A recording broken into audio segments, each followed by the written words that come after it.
You own a Formula One team, champagne on the podium, a car with your name on the nose, global broadcast every other weekend to hundreds of millions of viewers. Now the real number. Of the 3 teams that entered the sport promising a new, affordable era in 2010, 0 survived past 2017. Here is what this actually costs. Before you build a single car, the FIA charges an anti-dilution fee just to add an 11th seat at the table. Under the current Concord agreement, that fee is set at $200 million, though General Motors reportedly agreed to pay closer to $450 million to bring Cadillac onto the 2026 grid, split among the 10 existing teams as compensation for a smaller slice of prize money. That fee buys you nothing on track. It's purely the cost of admission, negotiated with rivals who have every incentive to price you out. Then comes the actual operation. A factory, a wind tunnel or CFD allowance, and a workforce large enough to design, build, and race a car within the FIA's technical rules.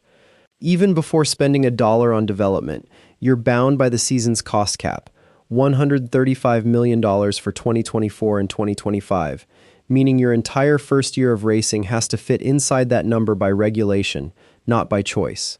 Add facility build-out, simulator infrastructure and preseason hiring, and a realistic all-in figure to reach the grid with a competitive package easily clears $400 million before a single point is scored. Not the glamorous number teams put in press releases, the real one. Start with the cost cap itself. $135 million as a base for 2024 and 2025, adjusted upward for inflation and for any race beyond the base calendar of 21. $1.8 million per extra race, which on a 24-race calendar adds $5.4 million, pushing the effective 2025 number to roughly $140.4 million. That figure covers car design, production, and race operations, including the salaries of the several hundred engineers, mechanics, and support staff a competitive team employs, everyone except the 3 highest-paid people in the organization, and the drivers themselves. It does not cover everything. Driver salaries sit outside the cap entirely. A top driver can command anywhere from the low millions to over $50 million a year, money that comes straight out of the team's actual cash flow with no ceiling at all. Marketing spend, hospitality, and the salaries of the team's 3 highest-paid executives are also excluded from the cap by rule. If the team isn't a manufacturer building its own power unit, it's paying a customer engine supply contract on top of the chassis cap. If it is a manufacturer, the engine program runs under a separate cap of its own, $95 million a year from 2022 through 2025, rising to $130 million from 2026 as new hybrid regulations take effect. Added up, chassis cap, engine program, driver salaries, marketing, and leadership pay outside the cap, and a team's true annual cash outflow routinely runs $160 million to $220 million, well past the headline number regulators publish. Freight, travel, and logistics for a 24-race global calendar add further pressure inside that same cap chassis budget, since shipping cars, spares, and equipment to every continent multiple times a season is not cheap and is not exempted from the cost cap the way driver pay is. Now the money side. Formula One's total commercial revenue reached roughly $3.65 billion in 2024, and teams collectively received about $1.266 billion of that as prize money. But it isn't split evenly. McLaren, winning the Constructors' Championship, earned an estimated $140 to $161 million. Sauber, finishing dead last, took home roughly $60 to $70 million, a gap of nearly $100 million between first and 10th for doing the same job of fielding 2 cars all season. Analysts estimate the step between adjacent finishing positions at around $8.55 million per place, based on 2024's payment structure. Multiply a bottom-tier team's prize money by its actual costs, and the math turns ugly fast. $65 million in prize money plus, generously, $70 million in sponsorship revenue gives you $135 million against a cost base of $150 million or more once the cap, driver pay, and marketing are counted. Net result for the team fighting to stay off the back row. A loss, not a thin profit, before a single unplanned expense hits the ledger. And unlike most businesses, this team can't simply raise prices or cut a product line to fix it. The entire revenue side of the equation is fixed months in advance by where the cars finish on Sunday, race after race, with no mid-season repricing available at all. The mechanism is sponsorship tied directly to finishing position and television exposure. A team that finishes near the back gets less camera time, fewer highlight packages, and a materially weaker pitch to sponsors renewing multi-year deals, which lowers next season's revenue, which lowers the development budget, which tends to produce another poor finish. This exact cycle played out across an entire generation of teams. 3 new outfits joined the grid in 2010. Virgin Racing, Lotus Racing, and HRT, enticed partly by a proposed $40 million budget cap that would have leveled the field against manufacturers spending well over $300 million a year, roughly 10 times what the new entrants were told they'd need to compete. The FIA abandoned that plan within months of the season starting, leaving all 3 competing against budgets they had never actually built a business model for. HRT folded first, in 2012, after struggling from its first race to secure stable funding. Caterham, formerly Lotus Racing, folded in 2014, entering administration despite a wealthy owner's backing. The third team, by then renamed Marussia, entered administration that same October owing more than £31 million, mostly to its engine supplier.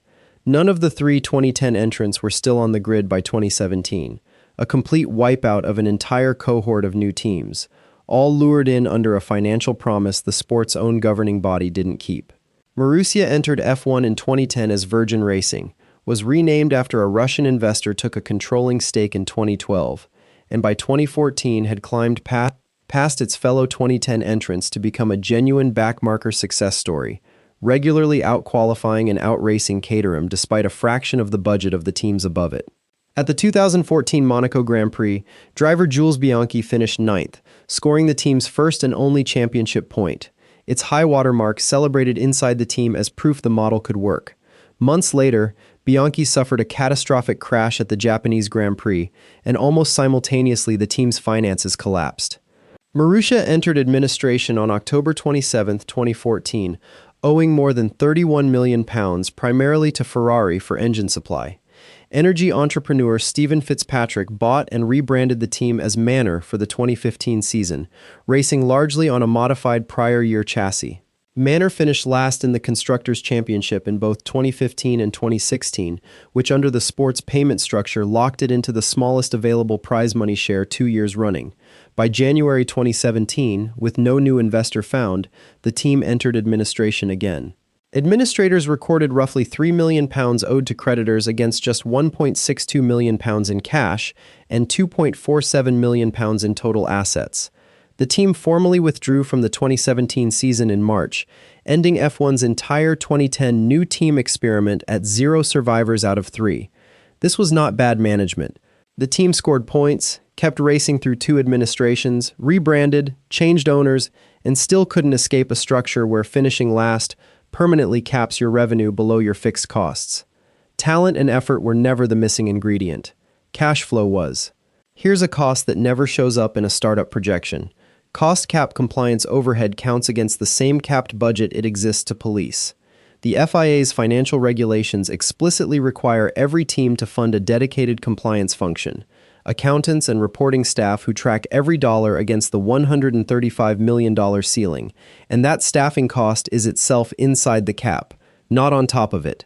Picture the transaction that looks profitable until you count it. A team allocates $2 million toward an aerodynamic upgrade package projected to gain 1/10 of a second per lap, a real, calculable performance return. But if compliance staffing and reporting infrastructure already consume $2 million of that same capped pool, the upgrade either shrinks, slips a race, or gets cut entirely, with no line item anywhere that says this car is slower because of accounting overhead.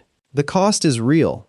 It just never appears where anyone's looking for it, and no fan watching the upgrade arrive 2 races late would ever guess the delay came from a spreadsheet, not a wind tunnel. That cost is a cost cap breach penalty. In 2021, Red Bull was found to have overspent its budget cap by $1.8 million, a fraction of 1% of the total, and was fined $7 million plus handed a 10% reduction in permitted wind tunnel testing time for the following year. That wind tunnel penalty is arguably the more expensive part. Less aerodynamic testing time directly slows next season's development, compounding into lost track performance that's difficult to price but very real. Regulations allow far harsher penalties for larger breaches. A material overspend beyond roughly 5% of the cap can trigger point deductions or outright exclusion from the championship.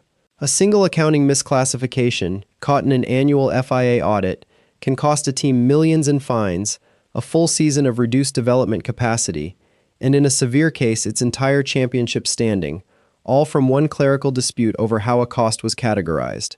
There is no equivalent penalty in almost any other industry for a bookkeeping disagreement.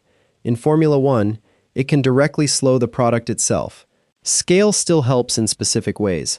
Ferrari receives an additional loyalty payment of roughly 5% of the prize pool, rising toward 10% at higher revenue thresholds, purely for having competed in every season since 1950, a payment no amount of on-track performance can replicate for a newer team. Manufacturer-backed teams also gain in-house engine expertise instead of paying a customer supply contract with no technical input.